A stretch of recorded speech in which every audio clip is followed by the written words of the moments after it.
deste seminário.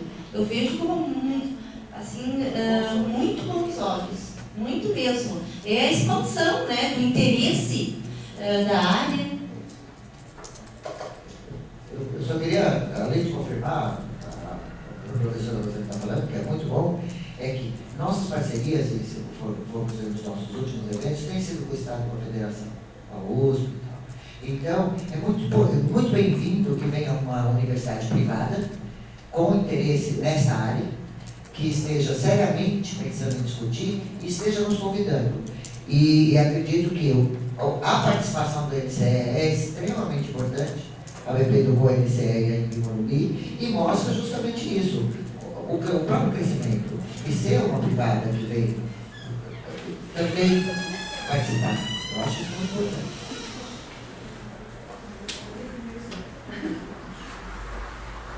Primeiro eu queria dizer que minha conexão caiu, nós estamos... Vocês também... Caiu aqui também. Ixi, tá o sinal aqui.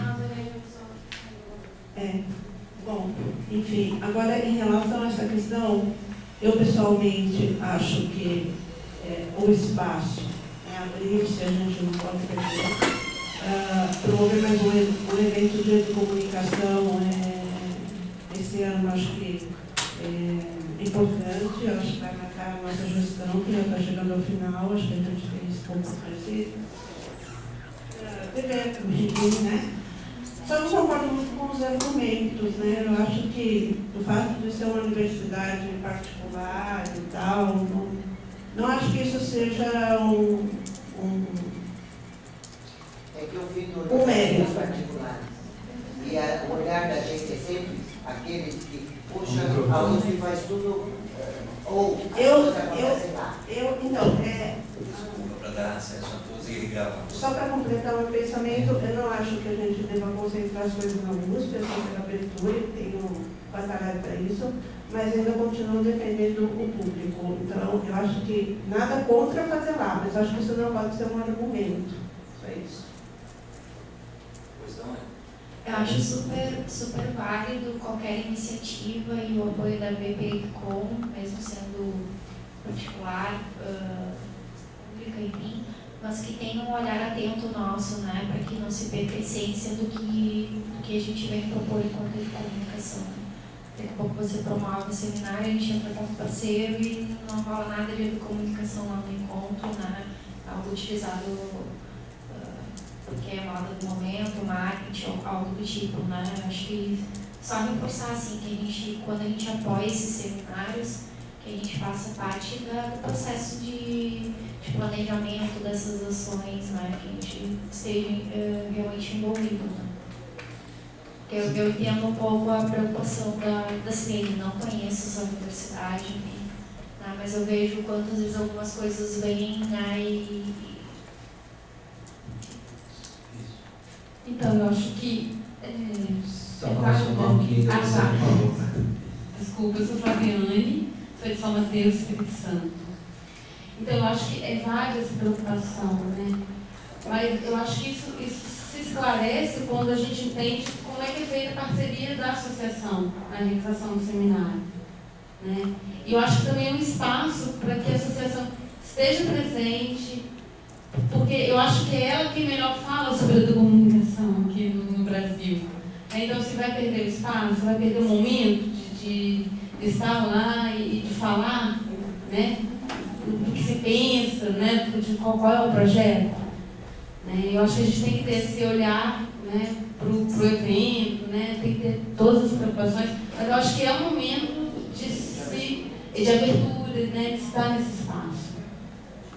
Eu queria acrescentar mais um elemento aqui, que é o seguinte: eu já tinha encaminhado uma sugestão para o Ademir, no sentido de que se abre um espaço no evento, como foi feito até da Ana Paula, né,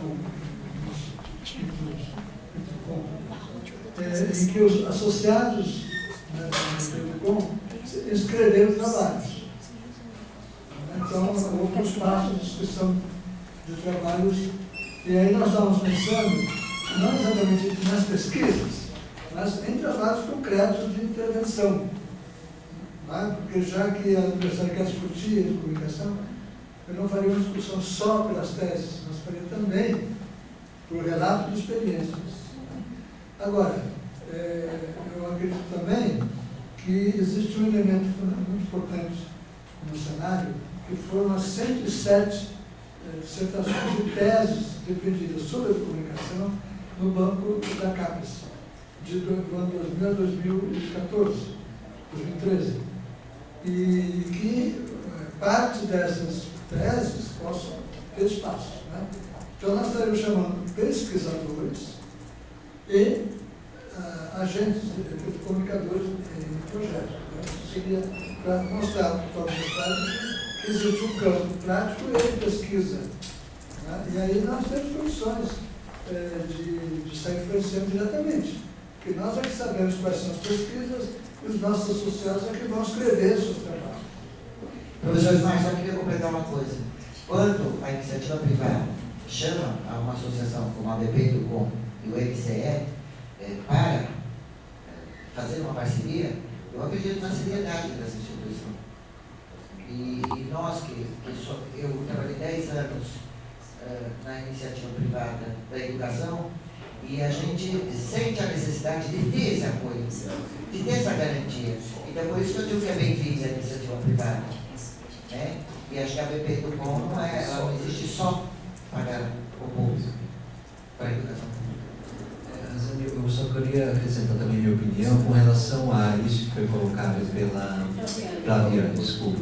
É de que a gente poderia dar como sugestão, né, nessa parceria, né, a formação de uma comissão instituída, né, para a organização do evento por integrantes da Anhembi Morumbi, da ABP do Com e do MCE, que garantiria, portanto, né, essa nossa preocupação de ser atendida, né? Enquanto a coerência com o conceito, com as práticas a serem favorecidas, com as pesquisas que nós gostaríamos que fizessem parte da estrutura do encontro, do seminário. Eu acho que essa sugestão seria o ideal, né? Uma representatividade, não só em questão nome, desde o planejamento. Apoiado. Quanto ao que o professor Ismael falou, também acho bem adequado. Nós trabalhamos lá com a GT de trabalhos científicos e de relatos de experiências. Né? São exigências diferenciadas, até na extensão assim, do texto. E a experiência foi muito boa nos 2 anos. Né? Mais alguma manifestação em relação à proposta? A distância, acho que a gente continua ainda. Eu não estou conseguindo aqui, só com o Antônio aqui. Estão tentando, o doutor Fernandinho, resolver. Só para vocês entenderem. Eu estou. Não, eu não Esse está sendo gravado. Só então para vocês entenderem. Eu, nesse momento, estou sem som e sem imagem no computador. No entanto, a Antônia está me dizendo pelo celular que ela tem imagem. As pessoas que estão participando no chat também dizem que tem imagem, mas não tem som. Agora, eu que estou aqui, no meu computador, não consigo nada, nem pego A internet está reiniciando. Está iniciando. Então, vamos avante? Bem, então vamos esperar que a internet volte para que a gente possa bater uma tela com relação a isso. É isso, né? Voltou? Obrigado. Vê se você consegue se ler. Então, assim, só retomando, nós estamos agora no momento em abrir na manifestação, né, no sentido de acordarem ou não com a proposta de o primeiro seminário em livro no mídia de comunicação acontecer em outubro de 2014, em parceria com a ABP do Com e com a MCE. Se há alguma objeção em relação a essa realização do seminário resultante dessa parceria? Não, acho que isso é muito bem. Eu acho que não tem nada contra, eu só acho que as pessoas. Não, se era o seu voto pessoal. Não, eu estou preocupada que quem está online Não vai poder participar. não está nem ouvindo. Sim, essa entendi. discussão. É uma consciência, não podemos Nós parar. temos. Problema técnico, a gente tem como voltar atrás. Bom, e aí justamente aliás, né, a o motivo da presença de vocês aqui é em razão disso. Uma vez no ocorrido, nós vamos ter que considerar a posição de quem está aqui presente. Entendeu? Como Assembleia. Desculpa, eu fui lá para chamar ele. A proposta de que seja aprovado, mas com a ressalva de que a gente faça parte do planejamento. Sim, isso foi a... Você cria uma comissão. Tem uma comissão com integrantes do INCE, da BB do COM, né, junto à Embi Morumbi, para a organização desse, tanto em termos logísticos quanto lógico no programa. Bem, e aí o terceiro assunto é em relação ao mandato dessa diretoria. Pelo estatuto, o mandato se encerra agora, a partir de outubro de 2014. Né? Será necessário uma nova diretoria, uma nova gestão. Portanto, essa eleição ela precisa ocorrer de outubro até dezembro de 2014, em uma Assembleia Geral Ordinária, e aí, pois não. Desculpa, a Antônia disse que voltou a áudio, mas eles gostariam que a gente colocasse o assunto que está em discussão, que eles não... Então, esse agora. Por favor, recoloque o mandato. Tá. Então, o assunto que nós estamos aqui ainda com palavra aberta a plenário e os encaminhamentos é em relação à eleição da nova diretoria para a gestão de outubro de 2014 para outubro de 2016. Lembrando que isso é previsto, né, pelo Estatuto, que deve ocorrer através de uma Assembleia Geral Ordinária. Lembrando disso, eu faço a seguinte proposta. Uma vez que foi aqui aceito pela Assembleia aqui presencial a proposta de realizarmos em parceria com a Universidade em Embi Morumbi o evento, primeiro seminário em Embi Morumbi de Educomunicação, parceria com a BB do Com e o NCE no segundo semestre de 2014, que aproveitemos esse evento justamente para que nele, a exemplo aqui do terceiro colóquio Ibero-Americano de Educomunicação, aconteça a Assembleia, com o encerramento do evento, Assembleia onde então haveria a eleição da nova diretoria. Esse é o assunto que nós estamos tratando. Agora eu pergunto então se há alguma dúvida ou alguma sugestão ou objeção à proposta de que então a eleição da nova diretoria aconteça como parte da programação do primeiro seminário em Embi Morumbi de Educomunicação. É muito apropriado, né? Aproveitar conciliar com o evento. Concordo. E a minha sugestão é que a diretoria inicie um processo de discussão a respeito da nova diretoria, como fez para a constituição do Conselho. Eu queria, inclusive, elogiar a Polônia, a Sirene e o Claudemir pela condução desse processo, inclusive conseguindo as imagens dos candidatos. Para a diretoria, temos que pensar em algo semelhante para motivar as pessoas a se candidatarem e a participarem do processo.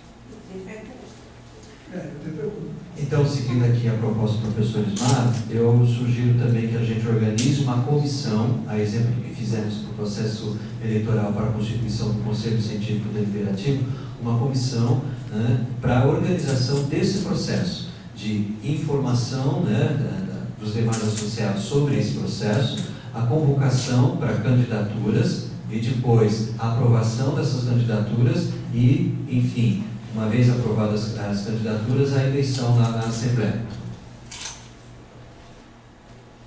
Ok? Então... toda a diretoria? Não, é formar uma comissão. Não. Eu estou dizendo, a eleição.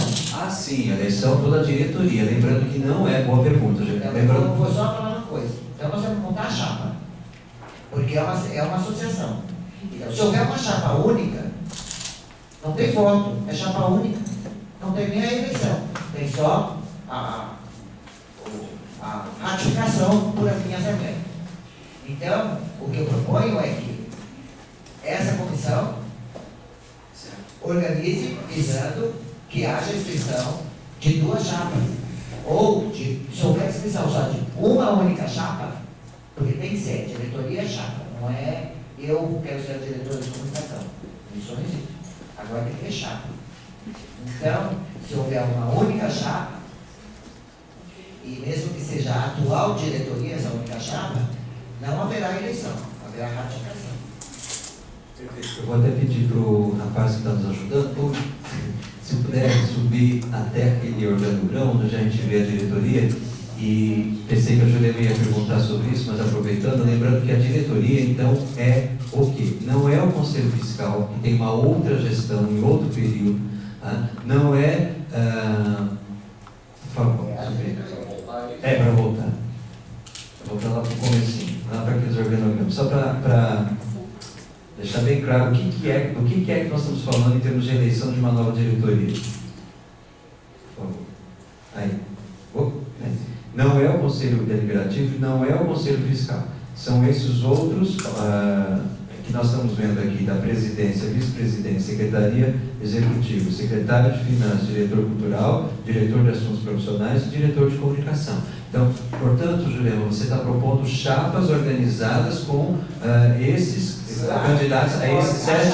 Quem será o presidente na chapa? Quem é o presidente, quem é o vice, quem é o executivo, quem é o finanças, cultural, adjunto e comunicação. Eles vão formar uma chapa e vão se candidatar. E a atual diretoria pode também ser uma chapa e se candidatar. E se não houver chapa, não existe candidatura individual. Você entendeu? Eu queria saber o que o regimento eleitoral diz.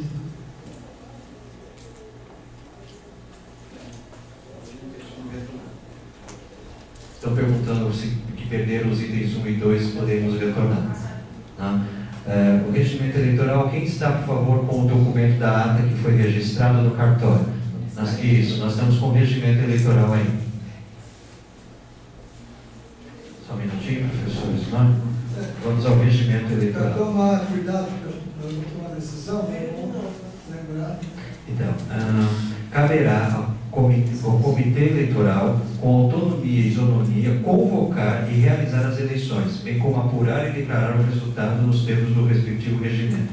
Terão direito a voto todos os associados, poderão ser votados associados fundadores, associados efetivos ou honorários, poderão participar na qualidade de observadores, membros de outras associações científicas, lembrando que esse comitê eleitoral será formado por 3 membros do Conselho Científico Deliberativo. Daí porque era extremamente importante, professor, que tivéssemos a partir de agora esse conselho, porque desse conselho 3 integrantes serão indicados para esse comitê eleitoral. Bom, deixa eu ver o que mais aqui. Esse regimento a relação das eleições.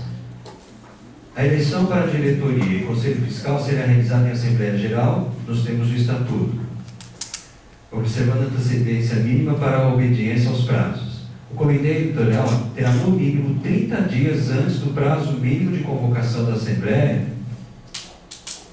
portanto, no mínimo 40 dias antes da Assembleia, em que será eleito em Assembleia Geral um Comitê Eleitoral, composto por 3 membros. Todos os integrantes do mandato vigente do Conselho Científico Deliberativo, nos termos do artigo 52. Então, 40 dias antes, nós teremos que formar o Comitê Eleitoral, tendo 3 integrantes do Conselho Científico Deliberativo. Esse Comitê Eleitoral ele ficará responsável por organizar a eleição da Assembleia, bem como seus preparativos. E esse Comitê Eleitoral deverá divulgar a abertura de candidaturas para os cargos de diretoria, que é o que interessa aqui, em até 10 dias depois da sua constituição.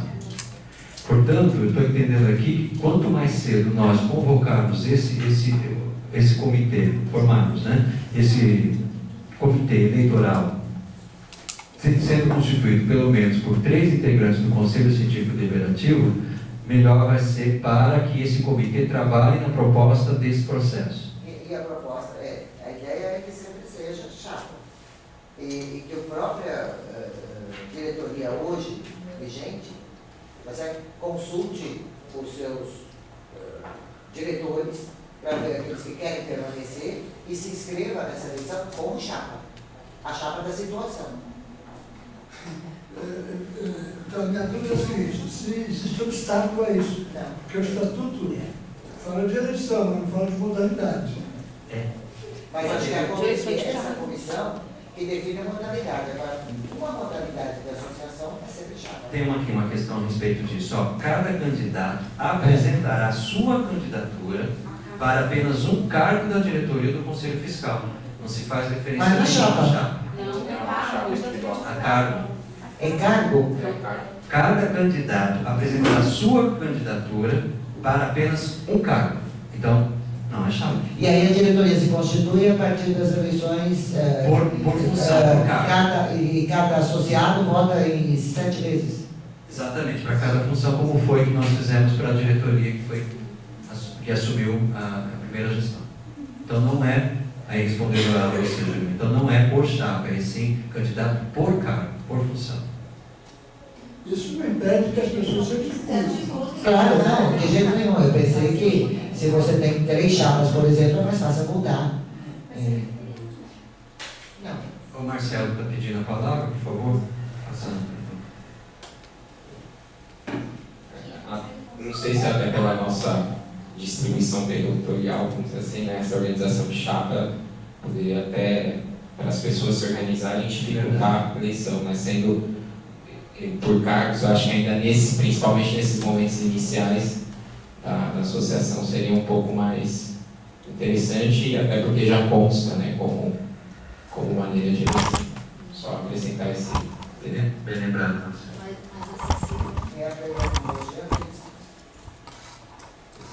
Em época de tecnologia não tem distância.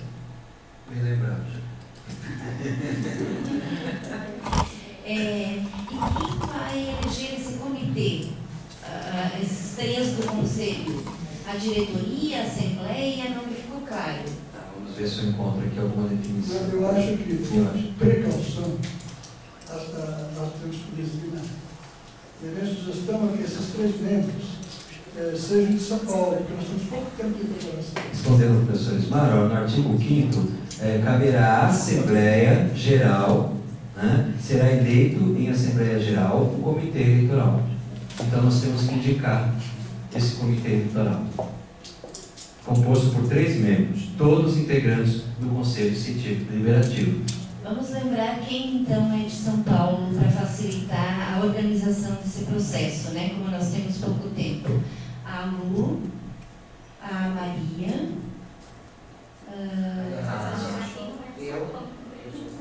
a Jurema, a Lu, a Maria e a Cristina, né? São E o Cássio. E o Cássio. O Cássio é de São Paulo ou interior? Interior, já dificulta, né? Não sei se dificulta, vocês que sabem. Eu acho que ele conseguiria, até porque a gente tem recursos. Certo. Técnico. Eu não consigo me comunicar com ele aqui, mas eu acho que o Cássio poderia participar. Não sei se ele está conseguindo. Temos 4, né? A Maria ela atua muito bem, né? No nosso jogo. Maria Heather, né? Se articula assim muito bem. E aí, voltando à ideia que a Jerônimo colocou agora, será que a questão da distância, pela mediação tecnológica também, nunca resolveríamos para esse comitê, poder, através da distância mesmo, de organizar esse processo? Há exemplo do que foi feito com o grupo que trabalhou aqui na estruturação do regimento para os núcleos regionais? Eu não vejo distância. Eu não vejo a distância como problema. Por quê? Porque a gente faz um chat, a gente faz uma minuta e passa para... Eu passo para a Rosane, que está lá no Rio Grande do Sul, ela dá os palpites dela, ou passa para todos eles, volta, a gente tem uma definição. Eu entendo. As definições, sim. Porém, o que está se prevendo aqui é um processo. É que os 3 pessoas acompanhem tudo, inclusive façam eles a eleição. Se nós colocarmos alguém de um outro estado, que no momento da eleição não possa vir, então é um problema. Entendi. Participei do grupo e assim, por mais, às vezes a gente teve dificuldade, né? De fuso horário, de conexão de internet, de horários disponíveis para chat, então... E um grupo maior também, então 3 pessoas Para montar todas as a gente teve dificuldades. Não é tão simples. E é cuidado. Basta ver o que aconteceu aqui. Olha, a minha proposta é que a Heather, o Cássio Apoiado. Apoiado. Apoiado. A Flaviane. Só teria que consultar depois que ela está presente Eu ia na dizer. disponibilidade. Mas assim, Não sei se o Cássio já sei. a comissão eleitoral são só esses três? Só três. São só os Porque é uma três. comissão, né? Não é um processo eleitoral. Podemos colocar no suplente como o Cássio não está presente? E se a Maria Héder também. E se a Maria Héder também não puder. Difícil os vamos- dois não aceitarem. Depois eu consigo te falar com o Carlos. Quem é o suplente? Então, podemos sugerir de São Paulo, como suplente, a Cristina Shoa. Sim. Ainda mais. E quem mais nós temos de São Paulo? A Lucy Ferraz. Isso, sim. Ok? Então ficaria assim, a comissão seria a seguinte. Fala no microfone. Então ficaria assim, a comissão seria Maria Héder, Cássio, Julião Brasil, com suplentes, Cristina Ochoa e Lucy Ferraz. Ok. Tudo bem, professor Assembleia Marcos? aprova? Assembleia aprova? Aprovado. Alguma manifestação, Silvia? Tá, vamos só um Olha, eu minutinho. não consegui aqui.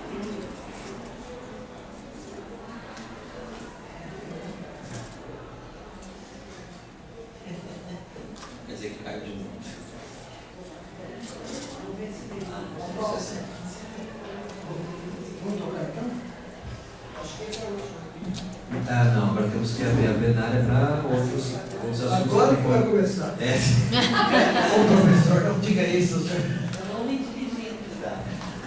Bem, nós temos ainda 1 hora, o prazo máximo que a gente tem aqui, que o professor Marcos precisa sair, temos quase 1 hora para esse momento com propostas de temas para a nossa pauta. Então, a professora Rosane Rosa tem uma proposta a apresentar.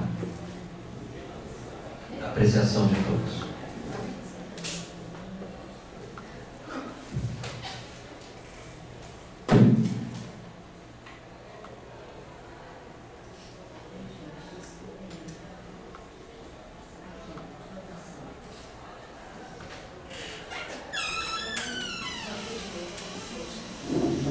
Não, aqui, ó, tá ligado?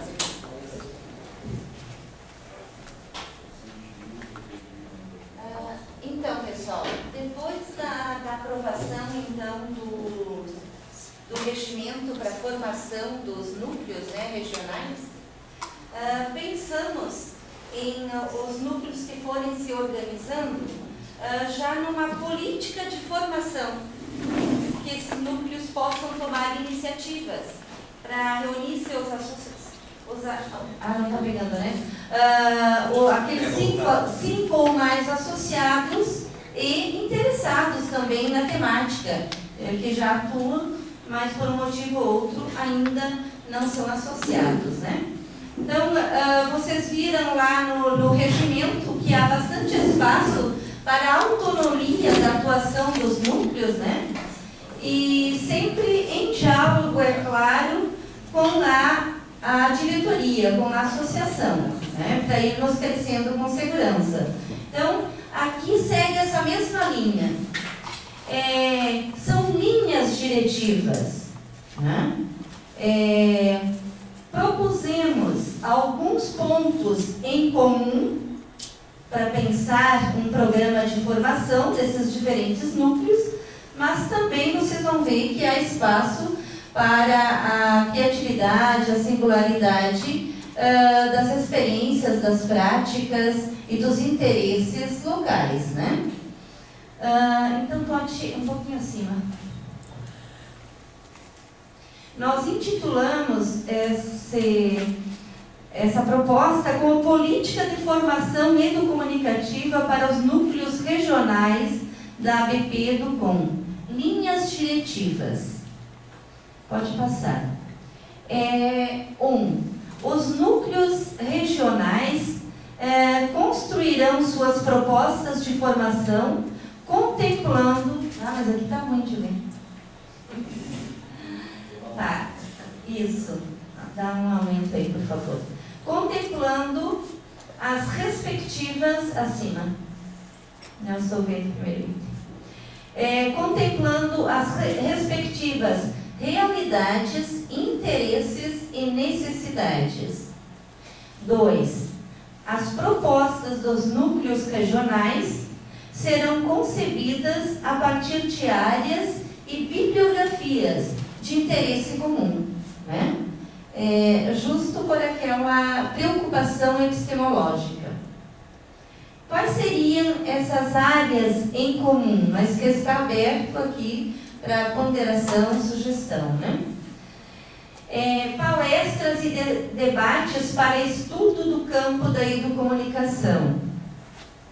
Reflexões e mapeamento das experiências educomunicativas da região. E aí, nessas reflexões, né,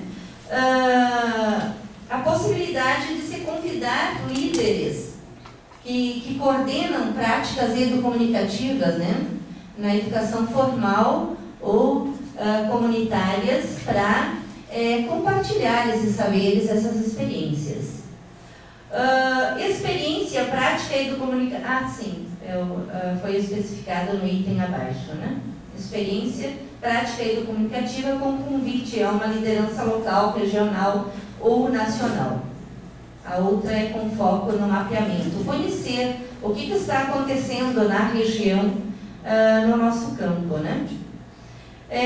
Análise dos desafios e perspectivas do cenário brasileiro para o profissional educomunicador, enquanto assessor junto à educação formal, ao terceiro setor, à mídia ou outros espaços, né, que possam ser identificados.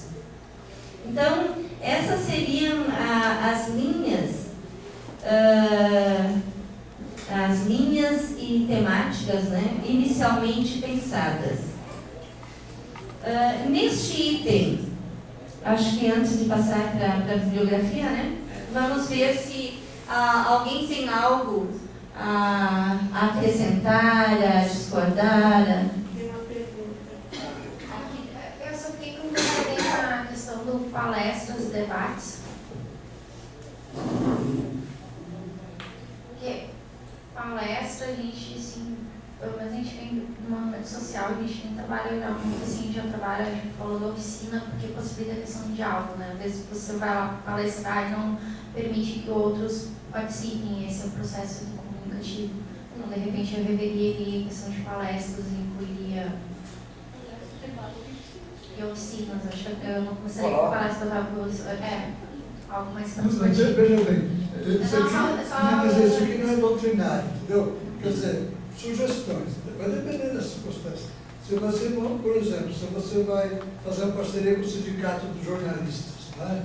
Ou o sindicato, ou os professores, o conceito de palestra é vigente. Agora, a palestra pode ser teológica, pode ser meio qualificada, né? Está parecendo raça oficina. E está aparecendo palestras, se você quiser palestras, debates e oficinas. Aí.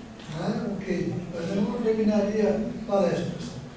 O que eu estou vendo aqui é o seguinte, a ideia é que um pequeno núcleo, né, de mínimos ciclos associados. Só apresentar.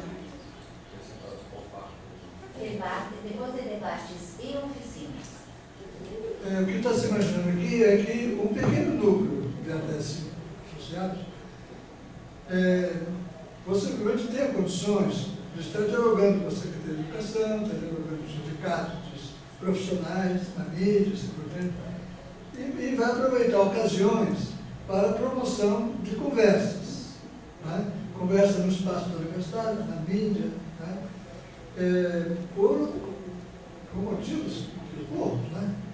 Por exemplo, existe nesse momento, o Instituto Balena está propondo uma legislação em Brasília para que se crie uma lei proibindo, regulamentando a publicidade para a infância.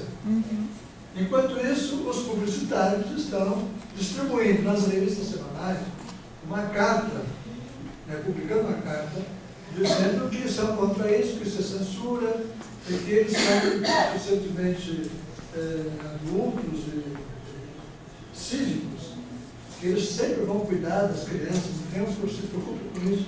Bom, colocou-se aí uma esfera de debate. Tá? A associação pode pegar essa questão que está em jogo no momento como motivo para chamar publicitários, jornalistas, educadores e fazer uma discussão. Né? Então pode ser que o núcleo até seja meio desconhecido no ambiente, mas ele se torna conhecido quando ele pega um tema de atualidade e lidera esse debate. Né? A Secretaria de Educação está fazendo um planejamento educativo no município. Quem sabe um diálogo para nós inserirmos ali um debate sobre comunicação. Então o núcleo está aí atento às novidades que estejam acontecendo no âmbito da grande sociedade, né? E vai procurar interferir através de pequenas ações. Quando eu falo nesse debate, palestra, oficina, são pequenas ações que se façam em momentos decisivos para aquela comunidade e que tornem conhecida a própria associação, o próprio grupo. Eu estava aqui pensando, vou pedir para o rapaz subir um pouquinho para te ter o título, não sei se a minha questão tem a ver, mas estava aqui pensando. Dá para corrigir antes ali? Desculpa, antes que ele põe para. Corrigir o negócio. Na palestra, vírgula, debate, eu sim. Palestra, precisa ficar pronto. A proposta. Só pode vir aqui. A Ana Luísa Ângela quer saber se esse documento vai ser compartilhado com quem não está aqui. Sim. Sim. Então, ok, Ana. Será compartilhado em algum momento? Não, logo em seguida. Logo em seguida. Immediately. Em inglês é immediately. Immediately, entenda-se daqui a pouco. Em segunda-feira. Só para entender, você que está trazendo como proposta uma política de formação comunicativa para os núcleos regionais, é isso? Sim.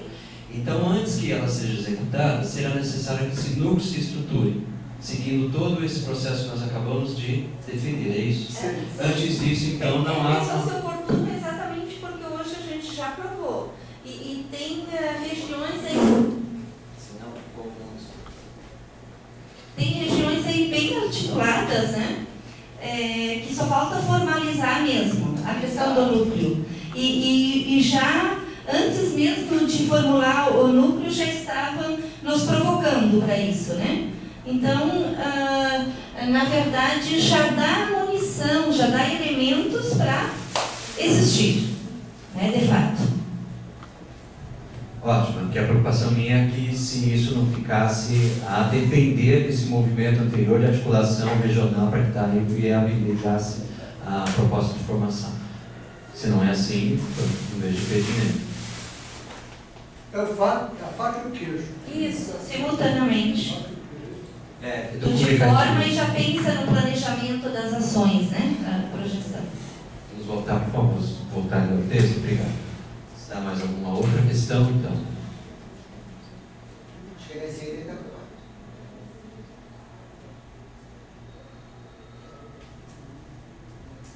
Na verdade, nós estamos transferindo para os núcleos, né, o próprio papel da associação, né, enquanto promotora, sistematizadora, né, para coletar dados, né, para a gente saber, para que tenhamos um dia um mapa da comunicação no Brasil, né, os regionais poderiam estar fazendo esse levantamento. São as áreas de interesse. Como a professora. Sim, porque veja, é bem diferente uma proposta de nós, diretoria, ou o NDE, que tem a tradição, né, ofertar o curso, não é mesmo? Talvez seria até mais prático, mas por assessoria até do nosso mentor, né, não é o indicado em se tratando de educomunicação. Sim. Só queria selecionar se os desafios é o último item das áreas de interesse ou tem mais algum? Acabou ali? É 1, 2, 3, 4? Então, eu estou sentindo falta pelo menos então, no último item, onde aparece que o educomunicador, enquanto assessor junto à educação formal, terceiro setor de vida, etc., está faltando o educador enquanto professor, que é onde a ECA está formando. Profissional, né? Professor. Se ele é licenciado, ele é professor. Enquanto professor e assessor. Por favor, a linha. Enquanto professor. Na educação formal, ele é professor. Nos outros aspectos, ele é assessor, corretor.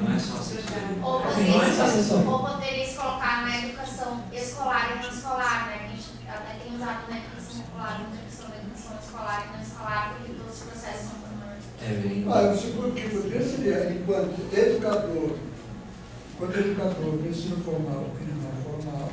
Escolar e não escolar. Mas é para nós formal e a ECA está formando um licenciado em educação, um professor de educomunicação. Ele não é só educador. Educador, quem não tem curso de licenciatura, também pode se considerar, dependendo da sua prática, da sua maneira de ver até o que é educação formal ou não formal. Mas a USP está formando a primeira turma de licenciados em educomunicação. Eu acho que essa ideia do professor tem que começar a aparecer, inclusive, nos nossos próprios documentos. A gente não pode excluir ele daqui se a gente quer que ele seja incluído na É uma forma de legitimação, eu concordo. Eu pergunto, então, nesse mesmo raciocínio, se além do professor assessor, nós estamos esquecendo o pesquisador. E pesquisador. E também me pergunto se poderíamos colocar um ponto final depois do pesquisador. Junto, porque senão nós cairemos aí na necessidade de definir todas as áreas que ele pode usar. Pesquisador, a gente já sabe Minha sugestão. A minha sugestão seria análise de desafios e perspectivas do cenário brasileiro para o profissional educomunicador ou profissional da educomunicação, porque também tem o bacharel. Pois é. Então, o profissional educomunicador, ponto. Aí é qualquer lugar que ele vai atuar como profissional. Licenciado, assessoria, pesquisador, educação formal e informal. Não vamos cair nesse meio, senão a gente vai ficar definido Educomunicador, ponto, exclui-se o resto. Exatamente. Por favor, a penúltima linha. Isso. Eu coloquei a profissional da educomunicação. Sim, já vamos. Porque o profissional de comunicador Da educomunicação. profissional da educomunicação. Isso, correto. Aqui, ao invés de educomunicador, da educomunicação. Profissional da educomunicação. Pode tirar. Não tem problema. Falta um cabe. Comunicar antes do são. Ok. Pergunto se haveria mais algum outro subitem. Isso, ok. Ou correção ainda, algum que está aí.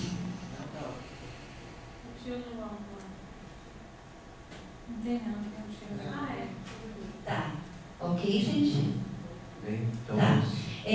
Agora, referências comuns, então, né? Uma bibliografia básica para fomentar esses estudos, discussões, né? Roberto Apareci, Educomunicação, mas lá deu 2.0. Eu queria justificar. Sim, Ismael. O Roberto Apareci, na verdade, ele resgatou textos de autores ibero-americanos, né, espanhóis e latino-americanos, que desde os anos 70 estão trabalhando com essas questões. Bom, quando falamos deles nos anos 70, não se usava na época a palavra educomunicação, né, mas as raízes estão lá. As raízes, a história. As raízes, a história está lá. Né? O próprio Apareci faz o resumo do que seja de comunicação, discorda de algumas questões que ele está colocando, mas não tem importância nenhuma, e o livro vai agora aparecer em português. Eu acredito que já esteja para ser editado pelas Paulinas. E eu fiz uma introdução, um capítulo introdutório, falando da comunicação no Brasil, né, introduzindo o livro. Então, por enquanto, vamos deixar assim em espanhol, mas assim esteja em português, publicamos. Né? Esse texto do Barranqueiro é um texto pequenininho. Ele escreve, ele fala de educomunicação na revista Comunicado, de do ILVA, e mostra como a educomunicação está muito próxima, o conceito de educomunicação de origem latino-americana está muito próxima de um desenvolvimento humano, né, se opondo a um desenvolvimento econômico. Então, eu achei interessante porque é alguém que não circula no nosso meio, mas ele veio buscar na literatura latino-americana argumentos. É um texto pequeno, mas precioso. O Citelli. Tem link nesse texto, né? Como? Tem link, se colocar disponível. Para o barqueiro? Tem. Vamos buscar, então. Tá, online. Sim, está online. Tá. Bom, o Citelli é a coleção das Paulinas, que agora ganhou o 4º volume como texto do Orozco, né? Então, a comunicação uma ideia do conhecimento, área do conhecimento, que, na verdade, é a coleção de artigos da revista Comunicação e Educação. Né? Artigos publicados, o meu artigo, por exemplo, é do ano 2002, acho eu. 2001? Sei lá, no comecinho. Então, houve um resgate histórico dos artigos da revista e, portanto, ele é bom. Os dois se complementam. O do Aparís se complementa com esse do Citelli e da Cristina, porque é um resgate histórico de como é que foi sendo pensado. Freire, não há que se discutir. Não precisa apresentação. Depois dele, que fez? Pedagogia da autonomia. Por favor. Ele mesmo, Pedagogia da Autonomia. São dois dele. O que precisa é colocar em negrito Pedagogia da Autonomia. Último aí. Colocar em negrito. Tem mais. Esse. Bom, o Caplu também não tem português, mas é um livro clássico, né? É difícil de encontrar, mas é um livro clássico. O Messias, na verdade, é o mestrado dele, que está disponível, em que ele acompanha como, nesse período de 2000 a 2012, as associações como Intercom, como Compós, como Amped, discutir a educomunicação. Então, o que os papers dos GTs, Comunicação e Educação das certas organizações, trabalharam. Ele não leu cada artigo, né? Ele trabalhou muito mais nas emendas desses artigos e mostrava um panorama. Quem vai ler um pouco melhor essa questão é a Rose, que ela vai pegar as teses. Estão no banco de teses da CAPES, na época ele fez trabalho em 97, e faz uma leitura de uma parte significativa dessas teses, mostrando os caminhos da pesquisa acadêmica. Então, os dois trabalhos do Messias e da Rose, eles se complementam.